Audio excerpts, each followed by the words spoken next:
ಇನ್ನು ಕೇರಳದ ವಯನಾಡು ಕ್ಷೇತ್ರದಲ್ಲಿ ಪ್ರಿಯಾಂಕಾ ಗಾಂಧಿಗೆ ಮುನ್ನಡೆ ಸಿಗ್ತಾ ಇದೆ. ಉಪಚುನಾವಣೆಯಲ್ಲಿ ಗೆಲುವಿನತ್ತ ಸಾಗ್ತಿದ್ದಾರೆ ಪ್ರಿಯಾಂಕಾ ಗಾಂಧಿ.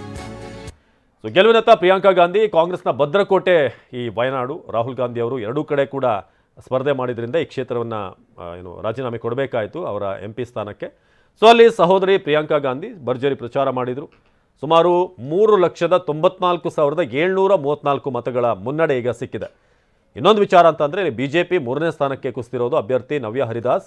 2ನೇ ಸ್ಥಾನದಲ್ಲಿ LDF ಅಭ್ಯರ್ಥಿ ಸತ್ಯನ್ ಮೋಕೇರಿ ಇದ್ದಾರೆ.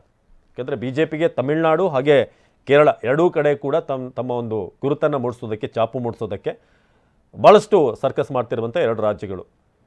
ಆದರೆ ಇಲ್ಲಿ ಕೇರಳದಲ್ಲಿ ಮತ್ತೊಮ್ಮೆ ವಯನಾಡಿನಲ್ಲಿ 3ನೇ ಸ್ಥಾನಕ್ಕೆ BJPಯನ್ನು ತಳ್ಳಲಾಗಿದೆ. ಇದೀಗ 2ನೇ ಸ್ಥಾನದಲ್ಲಿರೋದು LDFನ ಅಭ್ಯರ್ಥಿ ಸತ್ಯನ್ ಮೋಕೇರಿ. ಕಾಂಗ್ರೆಸ್ ಅಭ್ಯರ್ಥಿ ಪ್ರಿಯಾಂಕಾ ಗಾಂಧಿ ಸದ್ಯಕ್ಕೆ 5,96,995 ಮತಗಳನ್ನು ಪಡೆದಿದ್ದಾರೆ. ಹಾಗೆ LDF ಅಭ್ಯರ್ಥಿ ಸತ್ಯನ್ ಮೋಕೇರಿಗೆ 2,02,261 ಮತಗಳು ಸಿಕ್ಕಿದೆ. ಇನ್ನು BJP ಅಭ್ಯರ್ಥಿ ನವ್ಯಾ ಹರಿದಾಸ್ಗೆ 1,06,724 ಮತಗಳು. ಒಂದು BJPಗೆ ಸಮಾಧಾನ ತರುವಂಥ ವಿಚಾರ, ತಮಿಳುನಾಡಿನಲ್ಲಿ ಕಳೆದ ಬಾರಿ ಎಲೆಕ್ಷನ್ ಆದಾಗಲೂ ಕೂಡ ಒಂದು ವೋಟ್ ಶೇರಿಂಗ್ ಏನಿದೆ, ವೋಟ್ ಬರುವಂಥದ್ದು ಅದು ಹೆಚ್ಚಾಗ್ತಾ ಇದೆ ಅನ್ನೋದು BJP ಪಡ್ತಿರುವಂಥ ಸಮಾಧಾನ. ಕೇರಳದಲ್ಲಿ ಕೂಡ ನಾವೀಗ ಗಮನಿಸ್ತಾ ಇದ್ದರೆ ಗೆಲುವನ್ನೋದು ಸಾಧ್ಯವಾಗದೆ ಹೋದರೂ ಕೂಡ ಒಂದು ಎಲೆಕ್ಷನಿಂದ ಮತ್ತೊಂದು ಎಲೆಕ್ಷನ್ಗೆ ನಮ್ಮ ವೋಟ್ ಶೇರಿಂಗ್ ಜಾಸ್ತಿ ಆಗಬೇಕು ಅನ್ನೋದು.